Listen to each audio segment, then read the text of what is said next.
Senator Thompson. Thank you, Mr. Chairman. I move to approve the minutes as sent to us. Yeah. Okay. Got a motion and a second. Is there any discussion? All those favor signify by saying aye. Aye.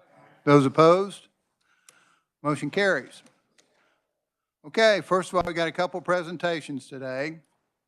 First is informative briefing on abandoned wells by Ryan Hoffman, Conservation Division Director at KCC. Ryan, thank you for coming up and giving us a presentation. Mr. Chairman, thank you for having me. Members of the committee, I appreciate the opportunity to talk to you today about our abandoned well plugging program. I have a handout for you. It's 10 pages long. We'll address parts of it as we go throughout. But before I get into any of the new and exciting things that are going on with the abandoned wells, it would be remiss if I didn't talk about a little bit of what the past is with regard to our efforts. The state of Kansas has had a abandoned well plugging program since the mid-90s. There were two funds established by the legislature, one to deal with wells that were drilled prior to July 1, 1996. I'll call that the Legacy Fund, and then there was a well plugging assurance fund that was for wells drilled after July 1, 1996. We, no pun intended, plugged along using those two funds for more than 20 years, and we had a geologist in our Wichita office, and then as you see on the front page of this presentation, there are 4 district offices, and we had 3 field agents primarily stationed in that southeast corner of Kansas that helped oversee the actual plugging operations out in the field. Over the course of the time, they plugged at least 10,000 wells using state funds.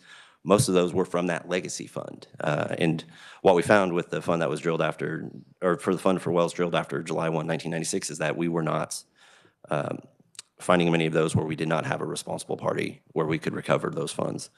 So roughly 2019, we decided to start making some changes because I think, frankly, the program had grown stagnant a little bit. Our longtime geologist who oversaw the program retired, and we weren't able to replicate the magic that he brought. So we went and had stakeholder meetings statewide in each one of these districts with our plugging contractors and people who were not on contract, and asked, what can we do to get you to participate in this group? And the first thing that came to mind is, these are people that don't like paperwork.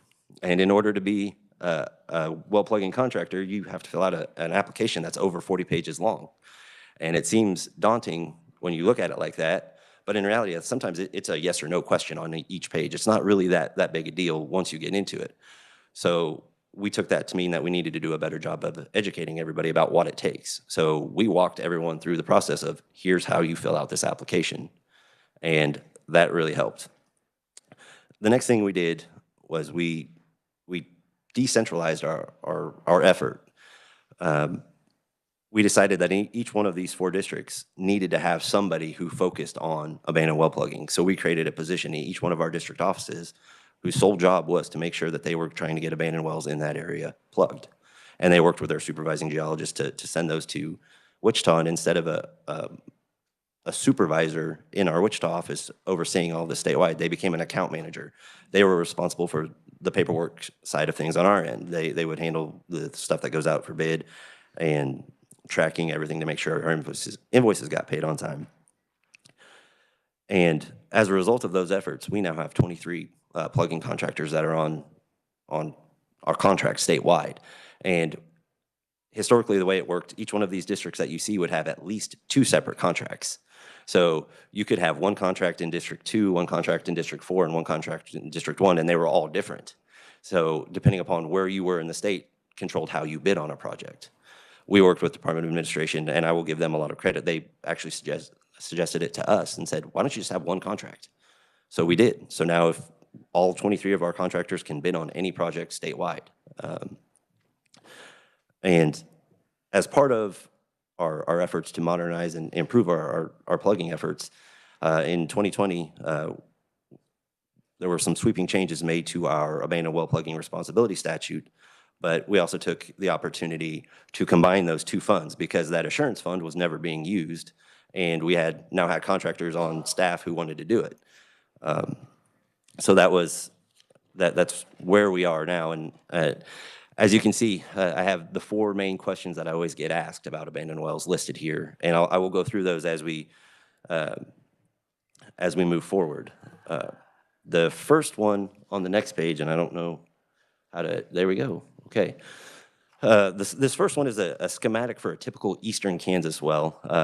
As you look at the one in front of you, it's probably a lot better and easier to see than the one that's up on the screen, but you can see that the long string casing in this one has been cemented all the way down to where the well has been perforated for disposal, or injection in this case. In order to plug this well, all we really need to do is to run a string of tubing down to the perforations, set a cement plug over those perforations, come back the next day, make sure that cement sets up, and then fill the rest of that well, the hole, with cement to the surface. It's a pretty typical Eastern Kansas plugging job. It's very straightforward.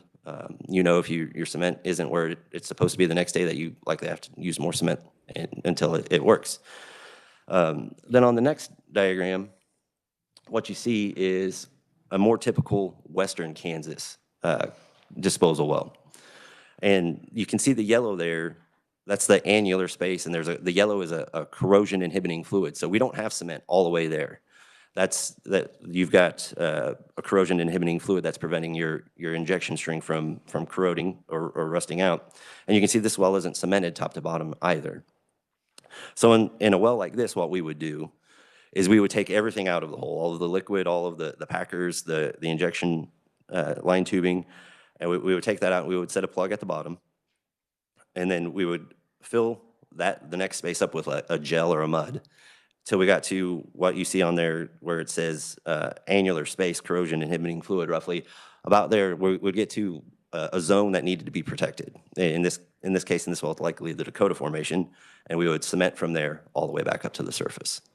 So those are some of the different ways that we plug wells. And I was joking with the geologist who created this for me about, you have to make this so that a lawyer can explain it to people and make sure that it makes sense. And he said, well, then you need to remember, and he started going off the 18 different contingencies of how we would do something differently if we encountered something differently. And I said, now all you've done is confuse me, and that's not good. But it just goes to show that there is no typical way to plug an abandoned well, that it's all based on where the well is and how deep and whatever you encounter as you go forward. On the next page, you have a chart that hopefully answers one of the burning questions, and that is, well, how much does it cost to plug an abandoned well? And much like how you plug one, the cost is very much so related to where the well is and how it's completed.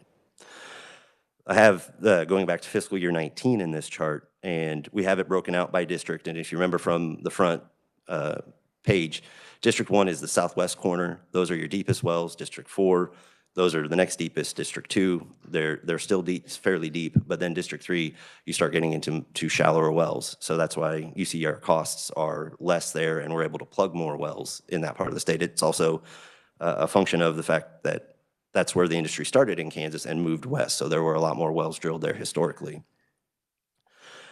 And if there's anything that sticks out to you on this page, hopefully it is that cost per well summary of the statewide. You can see that for this last fiscal year 24, our average well plugging cost was $18,741.37. That is a dramatic increase over what it has been. Some of that is definitely in relation to the cost of cement and labor and parts. But I also want to mention that, one of the things that drove that price up is our federal plugging program, and not because we're competing necessarily with the federal program, but because we're focusing on some of the worst wells we have. So they're going to cost more, and that's why we're plugging less wells, but the cost is going up per well. On the next page, I have this chart here that breaks out what the fund has spent since or what we've spent and how many wells we've plugged since the funds were created. And the thing that really stood out to me here was that since 1996, the state of Kansas has put $42.5 million into plugging abandoned wells, and we've plugged in excess of 11,000 wells. So that's quite a bit of money, and it's quite a bit of wells plugged. So then, naturally, one of the next questions I get is, how much does it cost, how many abandoned wells are there in Kansas? When are you going to be done doing all of this? And this is where I like to say that it's as much a data problem as it is an actual abandoned well problem. And that's what this pie chart is attempting to show. The 6,441 sliver of pie there, that is the PL list, those are wells that at some point in the last 5 to 6 years, the commission has issued an order against an operator whose license expired and did nothing with their wells before they went out of business. So we have wells that remained on a license, and so the commission had deemed those wells as abandoned and said, staff, create a status of plugging list and plug them as you have funds and resources available. Those we know are wells. Those are wells that came through. They were on an operator's certified well inventory. We could walk out there and there will be a hole in the ground that we can find. The next slice, as you move clockwise, that orange one, the 5,068, you can see in the table below there that it's classified as SPUD. SPUD is a term of art for when a drill bit breaks the dirt, and operators are required to call our office prior to that happening so that we take note. So what that means is we have some record in our database that somebody told us that the well was being drilled. The next category, the gray wedge, is drilled, which means we've received some indication that the well was drilled. And then the yellow wedge, or gold, depending upon your palette, I guess, the 4,566 are the wells in our abandoned well database. When the funds were created in 95, 96, we created an abandoned well database, and those are well records. I can't say that those are all wells. This is stuff that is legacy that needs to be researched and generally takes a lot of time to go out and make sure that this record doesn't match something else. This data, most of the records in there lack specific identification numbers, the American Petroleum Institute numbers. Sometimes their locations are as precise as a section, township, and range, which isn't very precise. So there's a lot of work to be done there, but I would be remiss if I didn't highlight that number has been reduced dramatically over the course of the past year because our District 3 staff, where 98% of those well records reside, went through and identified over 1,000 wells that actually belong somewhere else, that we had records for, that these were just an indication for something that we knew already existed and we could get rid of it that way. The next is inactive. That just means that was a well that when that operator's license expired, it was not producing. Then there's a 203 wedge that's kind of wedged between two other ones. The 203, those are wells that are actually on our federal plugging program. They just haven't been updated in the database yet. They were wells that were designated to be plugged with federal funds, and they just haven't got the records changed yet. So I mentioned that this is a data problem. That orange wedge that I showed you there, the 5,068, when I got back to Wichita after I presented this to House Ag, our staff came to me and said, what do you want us to do about the data problem? What can we do to fix this? And I showed them that within this subset of these wells that we show that were at some point in time, they were SPUD, there was a tremendous amount of them in District 4, which, as you recall, is the northwest part of the state. We should have pretty good records on most of the things that are drilled there. So we started looking a little more into that data. The vast majority of those well types were NOTP, and NOTP stands for no well type. So that caused further investigation, and with that, we were able to find that a lot of these were wells that were drilled prior to when we started assigning API numbers, which was 1967. They were plugged post-1967 and assigned an API number, but this record never got merged into that record.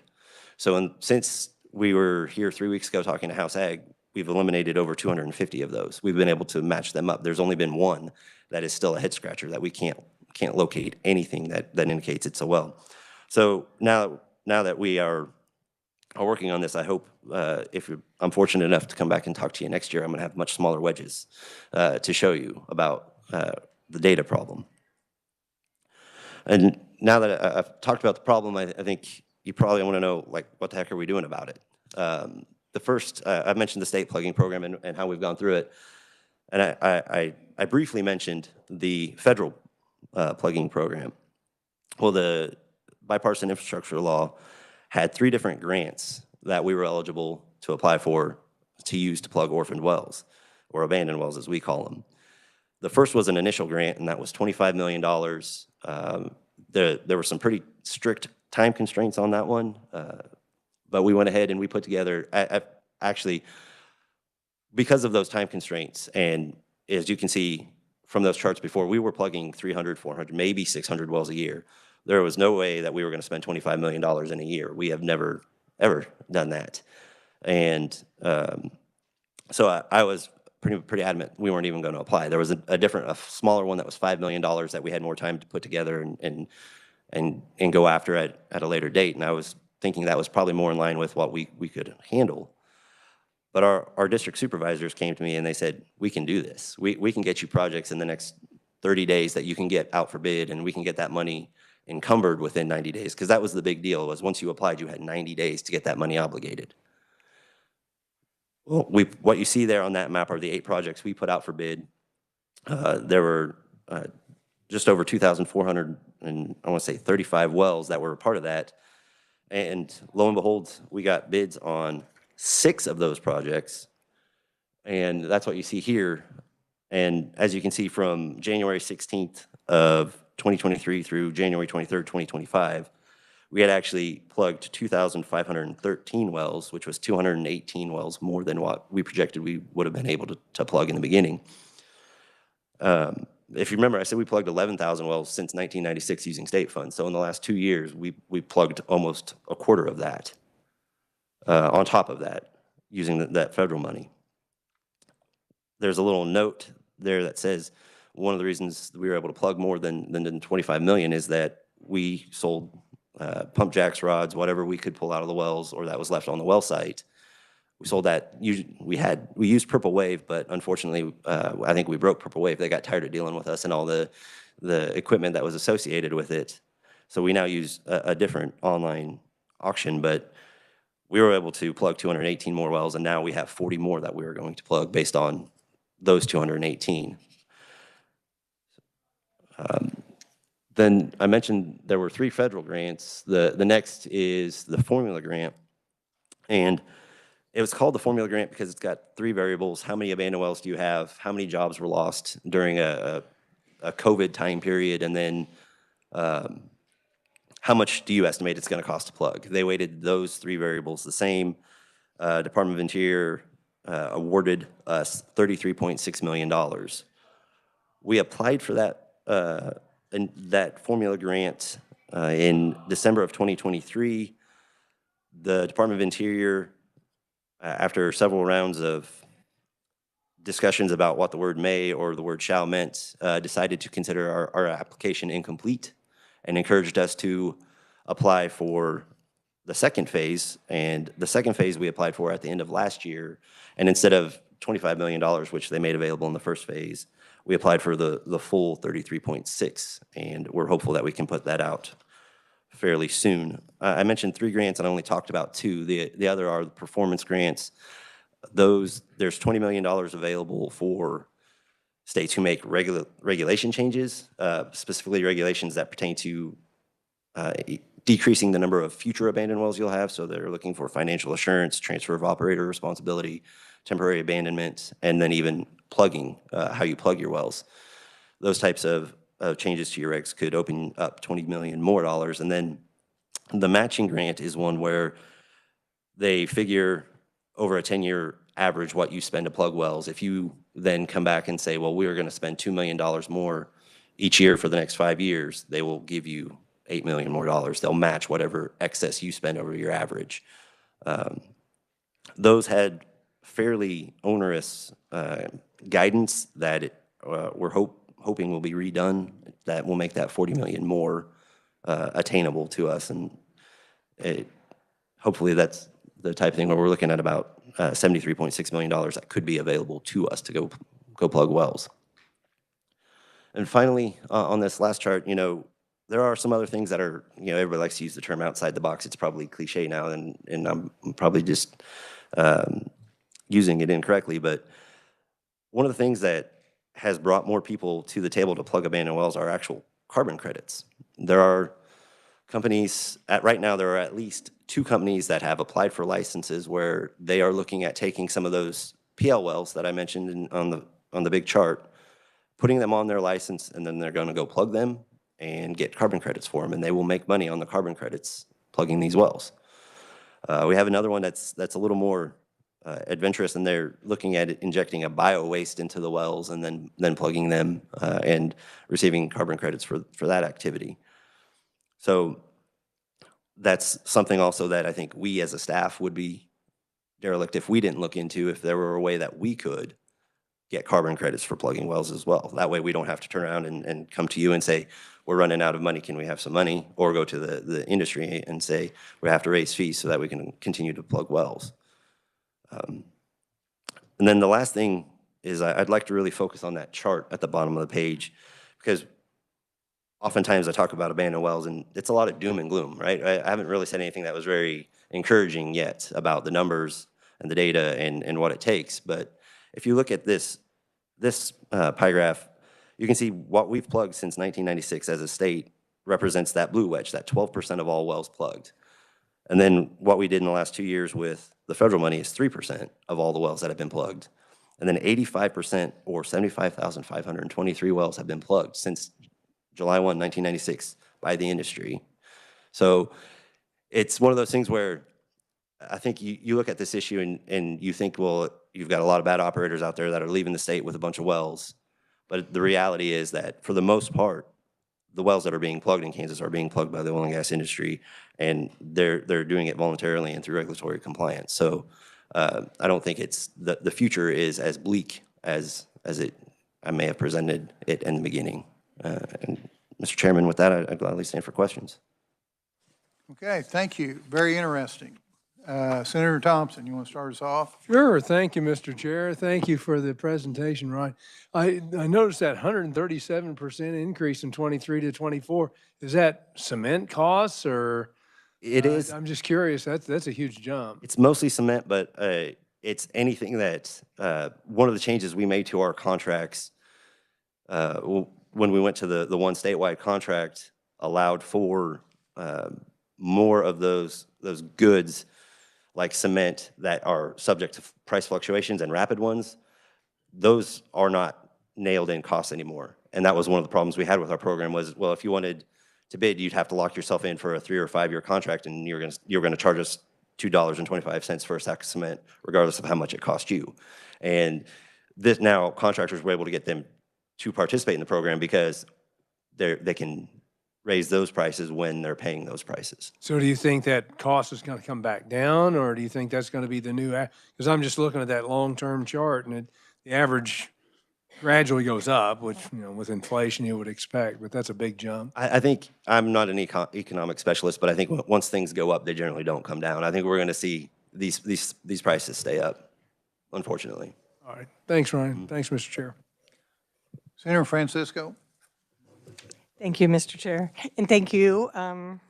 We've heard about abandoned wells in this committee for a while. So, one kind of just question for understanding, and these are the schematics of the wells. So if you look at the typical Western disposable well, in what I think you identified as the Dakota lining or the Dakota formation, there's not any cement. Right. And that, I should go back and say that above that is the Dakota probably. So we would want to set the cement below that and then go above it. So I may have misspoke. I apologize. No, I don't think you did. But in the schematic, there's some. Right. I meant the Dakota would be above that. Right. But then there's one formation or one bar where there's no cement. Correct. There's cement below it and there's cement above. Correct. Okay. And that would be based on the well construction regulations. We have well construction specifications for each county that were developed, goodness gracious, hopefully long before I was born, but also they've been adapted as our regulations were amended going forward. That would be through our Oil and Gas Advisory Committee that has members of industry and water committees or water agencies that are all part of that. So they take into account the local geology when they design those. Thank you, Mr. Chair. On this same page 10 with the chart, it talks about the carbon market, and there's some parties looking to plug wells. Can you share any of that information with us? Well, right now, it's all the way that it works is they're not oil and gas operators, so they don't have leases where they can go out and do this. They have to work out an agreement with the landowner.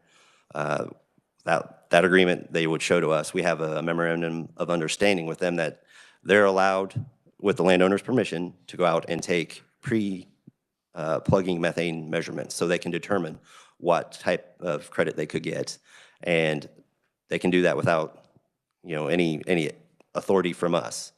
Once they want to open the well up and do anything like that, we want that well to be on a license, and they have financial assurance available so that if something goes wrong, they're responsible for that well. And if they don't have the funds available, then we have that bond that we could go after to plug that well. But I really can't tell you more about it because no one's plugged a well and got the carbon credit. I think, and I don't know the statistics naturally. Unfortunately, there was a big conference in Tulsa last week that I was unable to attend, but they went through some of this. And I've heard anecdotally that maybe only 47 have been awarded so far. So, but yeah, there are at least 3 different companies that are looking through our potentially abandoned wells and deciding that if they want to go forward. I appreciate knowing that. Thank you. Any other questions?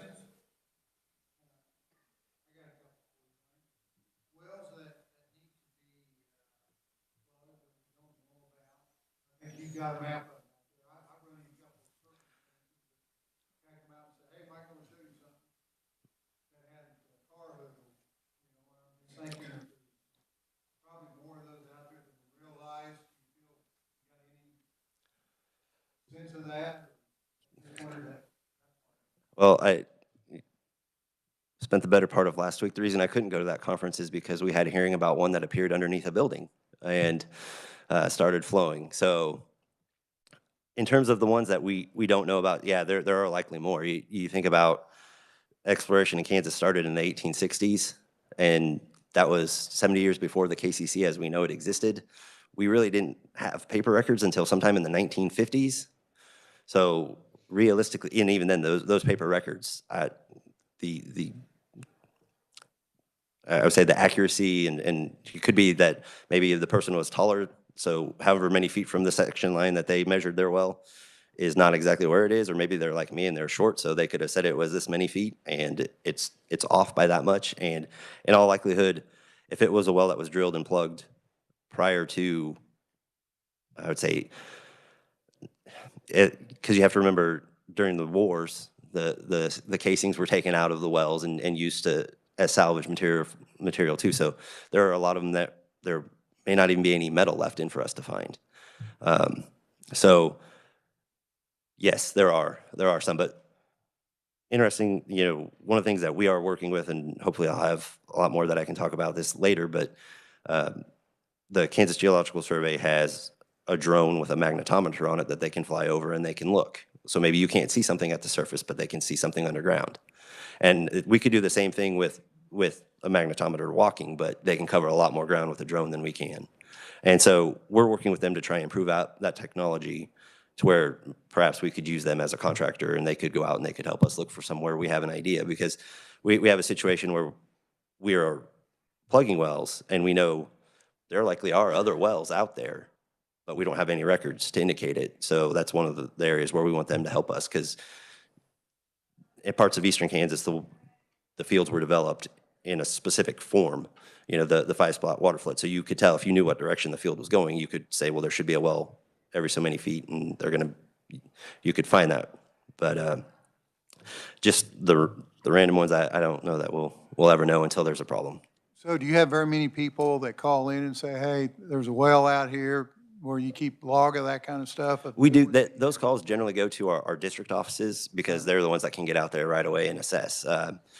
I mentioned our plugging contracts. We also have a separate contract where we can call a backhoe operator or somebody that if we need to access a well to figure out if whatever somebody has reported as a well is actually a well. Mm-hmm. So it happens more frequently in the eastern part of the state than it does from central to western Kansas, but it does happen frequently. Follow-up I might have too, when you let these out, do you look at as part of the consideration that you've got wells that's close to a community? to where one that's away from the community that's going to affect the water versus one that's close to the community? We do have a prioritization process, and if it's close to a community, then yes, it's considered a priority 1A. And if it were potentially going to pollute a groundwater aquifer where we would have irrigation, that's something, or even drinking water, that's something that would be a priority 1A. So today, what do we do so an operator doesn't walk off and not plug a well? We have, for the first 3 years of an operator's existence, they have to put up a financial assurance or a bond or a letter of credit, something that would give us at least something we could go after. After 3 years, if they're in good standing, they pay a nominal $100 fee. And so in order to make sure they don't walk away, I think we have to have a heavy field presence, and we're out there as much as we can doing inspections and trying to catch things before they become a problem. Because the less it has coming in, the more apt they are to walk away. So I would think that bonding would be more important on the back end than the front end. So I don't disagree with you. And it's something, like I mentioned, I think there are segments of the industry that are wanting to discuss what we can do because they're looking long-term and they're saying there's a problem. We're taking care of our business, but we may have to clean up what others leave behind. So maybe we need to start increasing what we're doing now. So as I mentioned, that potentially $20 million is on the table if we make some changes to certain regulations. I think there are people who are more willing to come to the table now than ever before about increasing some of those requirements so that we can get access to this other money, and they'll have to pay less in the future. Committee, we got any other questions? Okay, Mr. Director, thank you. Thank you very much. Okay. The next presentation we have is an update from CURB, which is Citizens Utility Ratepayer Board, and we got Joseph Astrab. He's Consumer Counsel with CURB. Joseph, welcome to committee. Thank you, Mr. Chairman, Mr. Vice Chair, Madam Ranking Minority Member, members of the committee. My name is Joseph Astrab, and I am the Consumer Counsel for the Citizens Utility Ratepayer Board, or CURB. First and foremost, thank you for taking the time and providing me the opportunity to be here today to talk about my agency. It's hard to believe that we're almost into March, mostly because I got to be reminded that I need to do my car registration this week. But I want to talk about kind of what we do and what some updates from some cases. So let's see if I got to go. There we go. First and foremost, CURB is a small government agency. We're created by statute. We were formed initially in 1989 and became an independent agency in 1991. And our mandate essentially is to be the body that represents the interest of residential and small commercial ratepayers in the state of Kansas before the Kansas Corporation Commission here, the Kansas Legislature, and around the state. And what that means is that we're not necessarily the attorneys or the experts for an individual person in that capacity, but rather we represent the aspects of residential ratepayers and what their interests are in reliable and affordable services. And so as part of the regulatory process here in Kansas, utilities, they're required to get approval from the Kansas Corporation Commission for changes to rates, rules, new programs, and all the like. And so it works kind of just like a court case. People get involved and they present evidence and arguments. And so we are one aspect of that regulatory body or process where we're allowed intervention to represent those interests specifically from the residential side. As you're all aware of the Kansas Corporation Commission, they also have their own technical staff who's tasked with representing the general public interest. And so that requires a balancing of both residential, commercial interest, industrial interest. And so there's a lot of balancing that goes on there. And so in creation of CURB, there was a view of a need to have a more direct advocate for the residential customers, because at the end of the day, these utilities are built to support all the people that live in the state and all the businesses that live in the state. And so that presented a unique interest that we believe is an important function to have a constant, consistent advocate to represent in those cases, because without that type of advocacy, you're just getting the balancing of commercial and residential interest. And then some of that gets lost, and the risk becomes is that as the residential customer loses a voice in these proceedings, more and more costs can be pushed upon them and make it more of a struggle for Kansans to pay their energy bills and to, be assured that the lights are going to be on in case of an emergency. I want to point out too that we are staffed not only internally with technical staff, but the board itself is a member of 5 members from around the state of Kansas, and we'll talk about them. And importantly here, we are a fee-funded agency, which means we do not draw upon the state general fund for our funding, but rather there's a statute in place that allows the assessment of fees to a utility for our services that's paid through ratepayers through their bill. And so whatever we charge and whatever our budget is, that's assessed to utilities and collected through that method there. And so currently today, we have myself, the consumer counsel. We have another in-house attorney as well that handles cases. We have 3 regulatory analysts that work in-house cases and 2 administrative professionals to staff the office. And we share a building with the Kansas Corporation Commission that allows us quick access to the staff, access to the commission, and really helps facilitate the regulatory process there. I'll turn the page here. This is pictures of our board members here. We have 5 board members. They serve in 4-year staggered terms, and they are appointed by the governor. These are volunteer positions, and so even if a governor taps them to be part of the board, they can definitely reject that if they like. So they serve at their own time and expense. They do about 4 to 5 meetings a year. We try to facilitate them through virtual meetings, so they don't have to travel as far, but we also have in-person meetings at the Topeka headquarters here. And so some of these members put in a pretty significant amount of time. We also offer training opportunities for board members because utility regulation is a pretty niche thing that people don't know about coming into this. So we want to make sure that they're afforded that opportunity to learn, to become valuable members of the board by contributing and following along with the workings of CURB. Because when we get into major settlement discussions or other big decisions for policy and direction, it's my job to consult with the board to relay these discussions and advise them how to direct CURB and what we do in our cases. Turning the page here, this is a map of Kansas. So these board members are appointed from the different congressional districts around the state, plus 1 member at large there. And so this map kind of points out where each member comes from around the state of Kansas.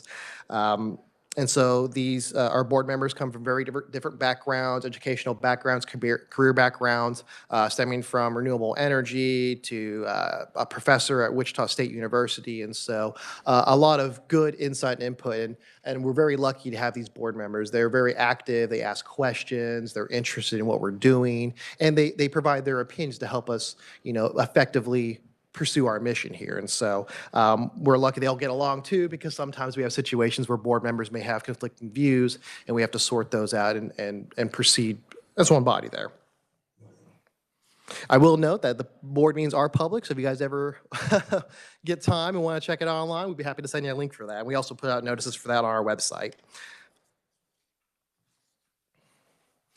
And so as I mentioned earlier, CURB's mission is to represent the residential and small commercial utility ratepayers' interest in these 3 forums here. Here at the Kansas Legislature, where we provide testimony and assistance for legislatures answering questions and discussing what we're hearing from constituents about what's kind of the big issue for utility bills and what's going on with them.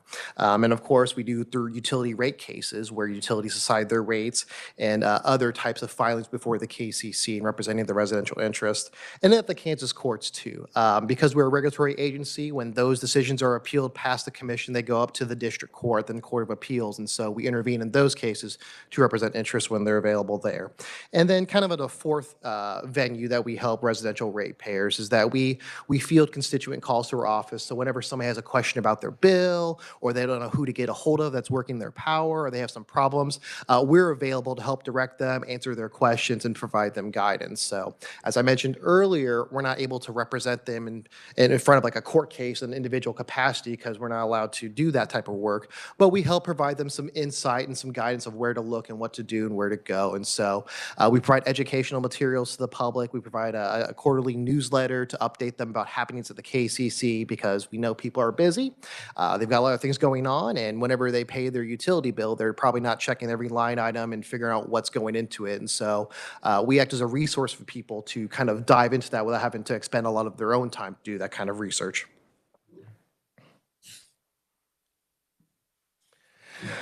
Moving on, I want to turn towards CURB's, what we do in our time here. So what I provided in this graph is from the fiscal year 2024, what we allocate our time to. And so we do a bulk of our work regarding cases before the KCC, rate cases, tariff changes, updates to taxes, things like that that they have to file there. And so a lot of time is spent analyzing those dockets, intervening them, and working the case from the very beginning to a commission order. And that involves filing testimony, filing briefs, evidentiary hearings, settlement negotiations.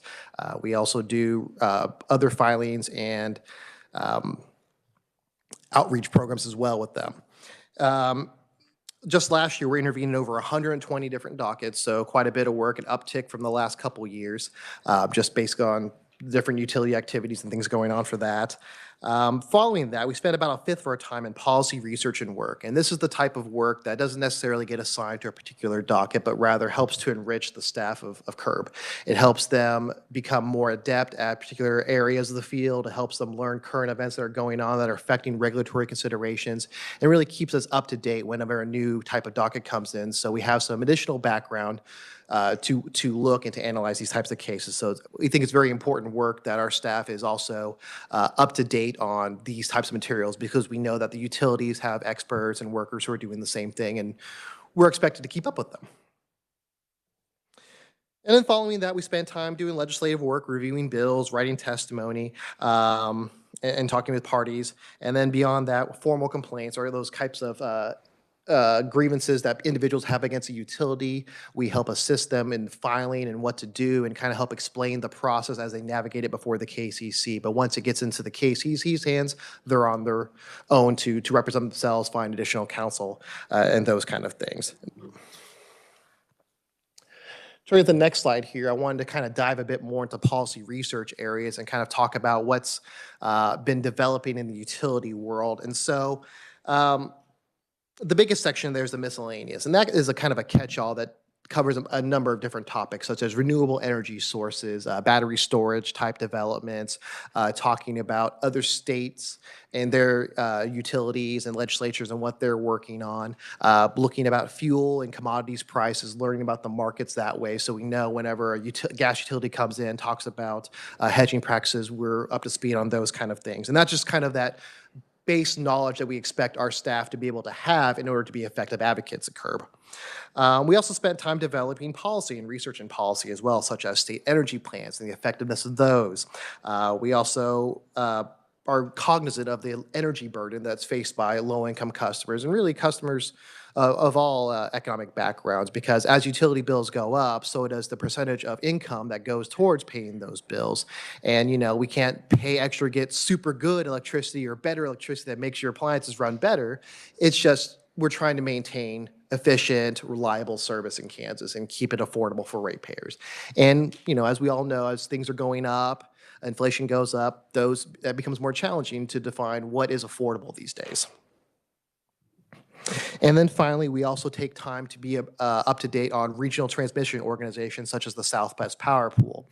This is the entity that manages the transactions of energy as it's put across the market. So as you know, with the RTOs, energy is produced, put into the market, and then people bid on that and buy that power. Utilities buy that power and ship it and serve their customers. And so even though CURB is not allowed to intervene in Southwest Power Pool proceedings and happenings and be at that level, we believe it's important to be aware of what they're doing and how that might impact local and state utility operations. One of those topics, for example, is increases to capacity reserve margins, where utilities are expected to have some buffer space in how much they can produce at a time and how much they can be called upon to produce during times of emergency. And so as those go up, that means we have to have more generation available to meet those demands while also meeting the demands of customers. I want to turn attention now kind of to the value that CURB brings to the regulatory process. So I've highlighted the most recent Evergy rate case. This is the first rate case that came about after the merger of Westar and Kansas City Power and Light. Although the case was resolved just within the fiscal year 2024, it's kind of one of the big ones to demonstrate it here. So I provide a summary of Evergy's application. They had indicated for Evergy Central nearly a $279 million base rate increase there, a revenue requirement increase, and then Evergy Metro asked for about $25.1 million. As part of our advocacy, we sometimes hire outside consultants who specialize in certain aspects of a rate case study, such as revenue requirements, and in this case we did, and we came up with a position of a pretty significant contrast to the utilities. And I want to point that out because CURB, we provide kind of an anchoring role, we believe, in the regulatory process. As I mentioned earlier, KCC staff is tasked with balancing the interest of the public as a whole, which includes all class of customers. And so they typically tend to have a middle-of-the-road approach to give not only utilities consideration for what they're asking for, but also to be aware of the cost impacts on the different customers and how that these increases can be attributed to different classes. And so when parties like CURB come in, and we come in with more aggressive stances on certain inclusions of cost and rates and programs, that gives the commission a wide variety of opinions and evidence and sources to rely upon in making their decisions, because they're tasked with what's called finding that zone of reasonableness to determine what are reasonable rates, what are affordable rates. And so by having more parties involved with this process and providing different perspectives, that just provides for a richer analysis by the commission. And at the end of it, we saw some pretty significant reductions in terms of rates for Evergy, both of the central and metro jurisdiction. And so we've kind of quantified those differences there in that chart. As you can see, the blue tall part of the bar graph represents the comparison of what was approved by the commission in settlement versus what the initial application amount was. And then on the left side is what CURB's costs were. And so you can see that CURB does provide value in these things at a pretty modest cost compared to the potential savings in these types of cases. Now, not every case is going to be like this, of course not, but we do see savings and we do contribute to those kind of considerations. And then for those types of dockets that aren't necessarily setting rates, but rather setting tariffs and rules for utility service, we intervene in those and help provide some analysis regarding how can we change these rules, how can we make them safer for ratepayers, and how can we make it fair for everyone involved. Here I've highlighted 4 dockets that I consider major dockets that are currently happening at the Kansas Corporation Commission. That very first one, 25 EKCE 294 RTS, that is Evergy Kansas Central, actually, their rate case filing they just made back at the end of January. And so they're requesting a net increase to the revenue requirement of $196.4 million and a 10.5% return on equity. In addition to that, they're also requesting permissions.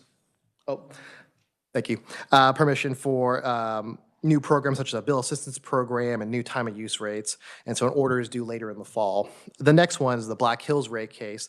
They just filed that back on February 3rd, and they're seeking an increase of about $17.2 million, and they're requesting an ROE or return on equity of 10.5%. And they also want permission to file possibly an abbreviated rate case, which is a follow-up, if you will, to address other capital investments that have been coming in. An order is due at the end of August for that one. The third one here, the 25 EKME 207 PRE, that one is regarding a predetermination docket. There's a statute in Kansas that allows the utility to come in and kind of get predetermination and a review of how their costs could be treated for recovery before they make those investments. And so that's in regard to some natural gas plants and a solar farm to deal with upcoming potential load growth, which segues into this last case here, I wrote C, but should be EKME 315 TAR. These are changes for new tariffs that deal with data centers and large load customers to account for the new amount of load coming in and dealing with acceleration of plans to build new plants. That just got filed on February 11th, and so we're still getting to intervene with that and having the interveners join before we move forward there. And finally, kind of just briefing CURB's goals here, what I would like to see the agency do more. And the first and foremost is, of course, is promote affordability and reliability in all aspects of our work. We want to make sure that customers are still getting quality service, but paying only the most reasonable amount for that, not a penny more. We also want to address the energy burden in Kansas and how that's impacting ratepayers. We want to bring visibility to the issue and bring study to the issue and collaborate with utilities and other stakeholders to try to find relief for the most vulnerable of our Kansas customers. finally improve outreach. We want to be involved in the public. We want people to know who we are and hear from us. And then finally, I want to be assistance to all of you. And to anybody who's curious about utility regulation in Kansas, I want to be able to answer your questions. I welcome any opportunities to stop by your offices and visit and chat about utility issues that are at your forefront and what you see CURB should be doing moving forward. So anytime, my office is always open, phone line's always open, I'm happy to make a trip down. And the last slide there is just our contact information. I provided both my email address and the email address for the office itself and our website. And with that, I'll stand for any questions. Joseph, thank you. Very informative. Senator Bowser. Thank you, Mr. Chairman, and thank you for your testimony today. This is more just out of my own personal curiosity here and education. Sure. Does CURB have any policy positions on renewable energy or nuclear energy, or are you just agnostic? You don't care where it's generated at, as long as you get enough power on the grid at a reasonable price? Thank you for your question, Senator. We don't have a written specific policy on different types of generation sources. And as you kind of described, we're agnostic in the sense that we want reliable power for the least cost possible. But we also recognize the importance of a diverse mixed generation, resource generation mix, because fuel's getting more expensive. It's getting tighter. We saw back in Winter Storm Uri the dangers of relying too much on certain types of fuel if we can't get access to them. So having alternatives that save ratepayers money and that also make the grid more resilient to changes and to emergencies is very important to us. And so we don't try to pick and choose favorites, just like we think the utility doesn't try to pick and choose favorites. We just want to make sure that there's a reliable amount of energy to go around in all times of the year. Thank you. Senator Warren. Thank you, Mr. Chair, and thank you for your testimony today. I see on page 7 of your slide presentation the significant policy research areas that CURB has looked into. And one of them is State Energy Plan, 135 hours, which is about 3.5 weeks worth. Do you publish that anywhere, any of your research, or We can talk the more. public can find it? Yes, thank you. So that was a project of our former Consumer Counsel, David Nickel. He was writing some paperwork on that and doing research on that. And so he's been working on a draft paper, but I think it was a little too shy to finish it up. But I'm looking on trying to pick back on some of that work and do some of my own. So I'd be willing to share some of that information with you all at a later time if that's okay. Great, thank you. Is that on the web? Would that be available to the public as well, or? Yeah, we do post our white papers to our website. We also have a list of testimonies and things like that we've posted to our website. I've got to do some digging around to find the pages for you, but that's usually available to the public, though. Thank you, Mr. Chair. Senator Clays. Thank you, Mr. Chair. She was on page 7. I'd like to move to page 8 just to better understand this. So is this looking at just one case where it cost CURB $300,000 and you saved $159 million? Or is that your entire budget? I'm trying to. Oh, sorry, that was just one case. That was Okay. just for one case. So what is your entire budget then? I believe we requested for this fiscal year, but it was about $1.3 million, $1.4 million, but I got to double check the numbers there. Okay, thank you. We're going to do that next week. just a preview. Any other questions? Joseph, one I have for you. CURB's opinion, are we ready to handle a weather event like we had here the last couple of years? I believe, you're talking about Winter Storm Uri from there? Yes. Yes, I believe so, yes. Thank you for that question. So I think the best way to kind of help describe that is to kind of look back. So Winter Storm Uri was definitely one of the biggest financial weather-related disasters we've had in the state of Kansas and around the Midwest.